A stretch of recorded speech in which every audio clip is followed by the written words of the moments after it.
3 hours late today because of all the snow and ice in D.C. I'm a lucky guy.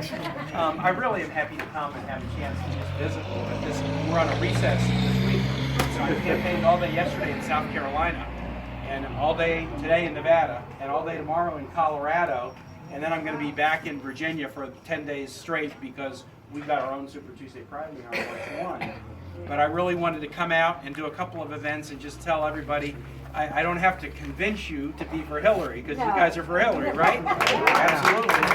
But, you know, a couple of reasons about why I support her, because as you're talking to folks over the next few days, you know, maybe there's something in here you might want to grab onto or tell folks. This is an unusual election for me.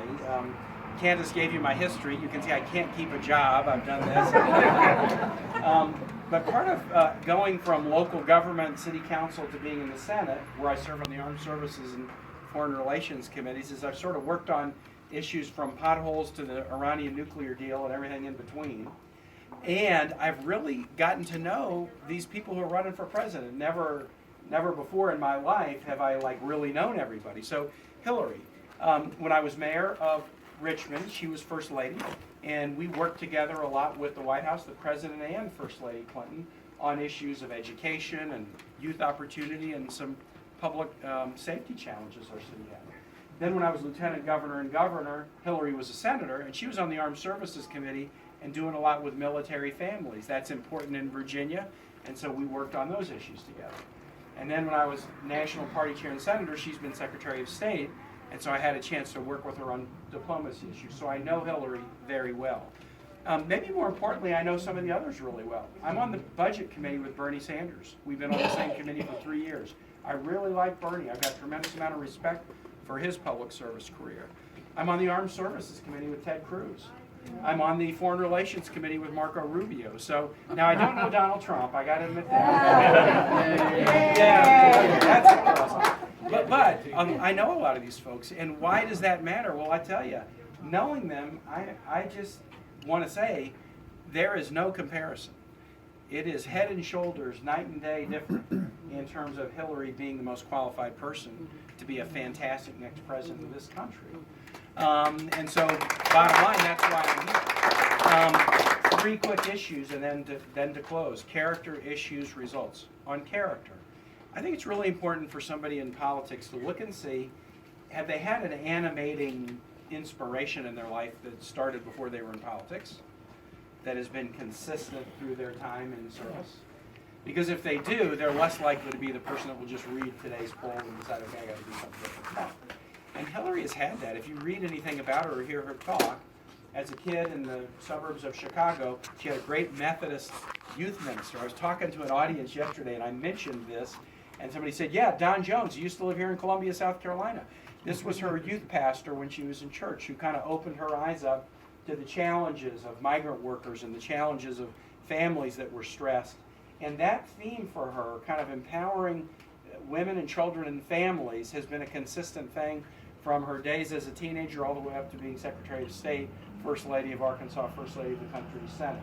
There's a consistency to her that I really find attractive to issues that she's made passionate.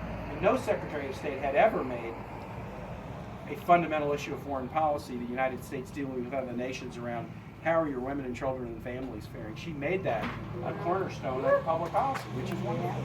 On issues, so many we could talk about. She's been a consistent and passionate and never wavered in her support for immigration reform. That's not the case with Senator Sanders. Earlier efforts in 06 and 07, he was not in support. She's been a passionate advocate for military families. She has a really strong track record on educational issues from pre-K to post-grad. She was for pre-K and early childhood education before it was cool. Now all the research shows that early childhood education is strong, but she was advocating for it as the Children's Legal Defense Fund. So on the issues, she's strong. I'm happy that we've had a president who has valued diplomacy again. That's one of the great things to me about the Obama administration. After 8 years of strength that's just about military strength, and be respected because she has independent gravitas and people know her and they respect her. She was our chief diplomat. She'd bring that to the office. So on the character side, on the issue side, but the last thing, and this is really important, is results. There are 46 Democratic senators, and 39 have endorsed, and every one who has endorsed has endorsed Hillary. Now, why would that be?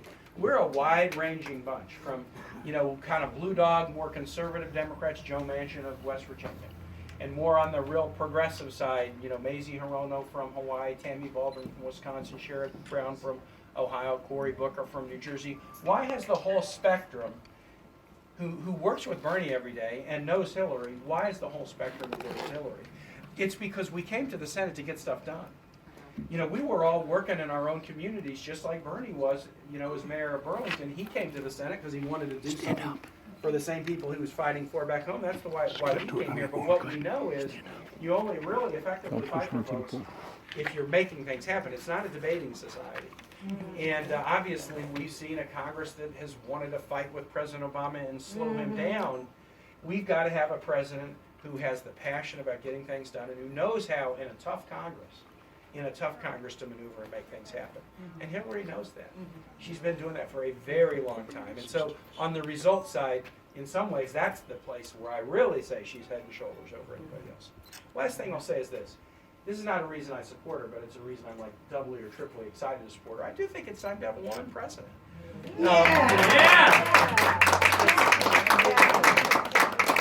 And the reason I say that is, obviously we haven't had a woman president, but if you look at what we do in this country, we're good at an awful lot of things, and we can pat ourselves on the back for the things we're good at. But we also ought to acknowledge the areas where we're not good. Congress right now is at the best it's ever been, 19% women. That's the best it's ever been. We're 75th in the world in the percentage of women who serve in our national legislative body. You might be surprised to know that Iraq is 26%, and that Afghanistan is 28%, and that Rwanda, the #1 nation, is 64%. When you see a situation where who represents you is so dramatically out of whack with who the citizens are, who the electorate is, then you know it's kind of not an accident for a variety of reasons. It's just not been easy. So I was a strong Obama guy in 08, and one of the reasons I was really excited when he was elected is his election opened up a vista to people, many who maybe hadn't realistically ever seen themselves. I'm not sure I could be president of the United States. Well, all of a sudden his election opened that up as a realistic possibility.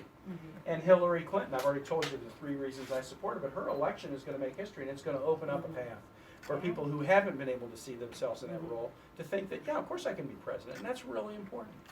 So that's making history, and we'll make history in November, but to make history in November, we got to make history every day between now and November. You guys are Saturday the 20th, and we are Tuesday, March 1, and then every Tuesday and Saturday thereafter. It's going to be very close. It's going to be very challenging.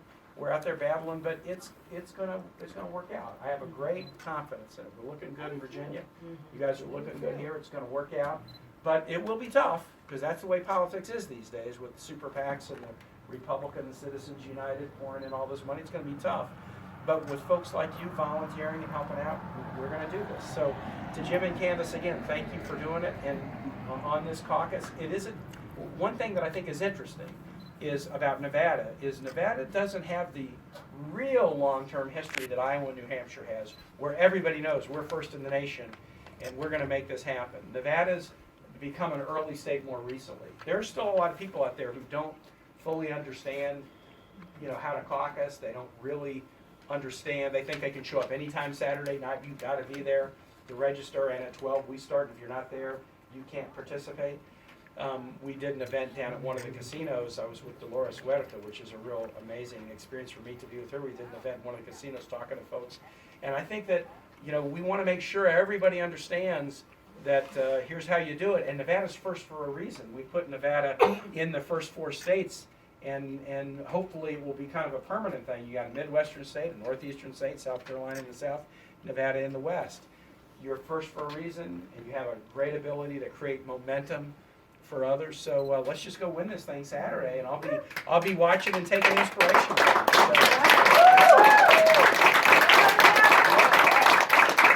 So I'll hand it back to Clark unless there's any question or two. I want to stay on schedule. So yeah, do you have one, Bill? Can you say something about this email investigations? Yeah, sure.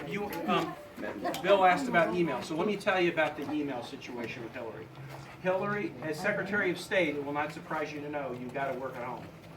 You're not just going to work in the office. It is 24/7, 365. So she set up an arrangement whereby she could get emails and materials at her house, which others have too. Colin Powell did it. Condoleezza Rice did it.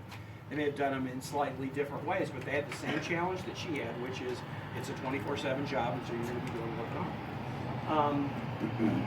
She has turned over all these records to the State Department. They've reviewed them all, and as of my latest recollection of this, the State Department said, hey, there's 22 emails that had classified material in them that came to this private server. Now, if you dig into the story further, out of 55,000 pages, get to the 22 emails, you dig into it further, turns out that here are what these emails were. People sent her emails. She didn't originate emails with any classified material in them. People sent her emails, and when they put some classified information in, they didn't do what they were required to do, which is say, this is classified information. They didn't designate it as such. So she receiving it was not on notice that this was classified information. And what she did was she, forwarded or pressed reply, and so those 7 emails turned into about 22, where somebody came in and then she was replying or forwarding, and that's out of 55,000 pages. And it wasn't her initiating the emails, and it wasn't her putting classified material in them. So she has said, okay, look, hindsight's 20/20. If I could do it all over, I might have done something a little bit differently, and I think Colin Powell and others who had done the same thing might do it differently too. But I don't think it's really an issue, other than for those who already have decided that they're not going to vote for Hillary Clinton. It's not that out of ordinary for a Secretary of State to be working at your house, because you basically have to do that. Maybe one more, Rudy, and then Clark, I don't want to take more time than you have. Yeah. Bernie Sanders has proposed universal health care, and in a speech made on Sunday, Hillary Clinton seems to have taken an opposite view. She says that universal health care would be somewhat expensive or too expensive and not realistic. Is she reversing herself on her previous position? I actually didn't follow that particular thing that she said. I know Hillary, there hadn't been a stronger supporter of the Affordable Care Act and moving down the road toward providing health insurance for 17 million people who didn't have it before. But I do know that there has been, that she and Bernie have squabbled over, is your plan realistic? Here's the one I actually know better, and just because I think the realism critique is a fair one. Hillary understands the challenges of college and college affordability. And so she's looking at expanding Pell Grant. She's looking at ways to help students refinance loans, to bring loan costs down. She's looking at strategies to make college less expensive. She's got a whole series of things that she can do that will help families and students deal with the cost of college. That's really important. Bernie will often go to rallies and say, I want there to be free college. Now, free college, 2 words, is it's a pretty simple message. But not only is it probably not that realistic, if you think about it, why should the federal government pay to put TimKaine's kids through college? I can afford college. I had saved money for college. Why not use the federal government's resources to help people who really need it? People who can't afford it, for families who can't afford it. So free college sounds a lot better. It's simpler. But in terms of it being realistic, it's not really that realistic. And frankly, the government shouldn't be paying to put TimKaine's kids through college, because I can put my own kids through college. Let's focus the resources on the people who need it most. And that's what that's basically.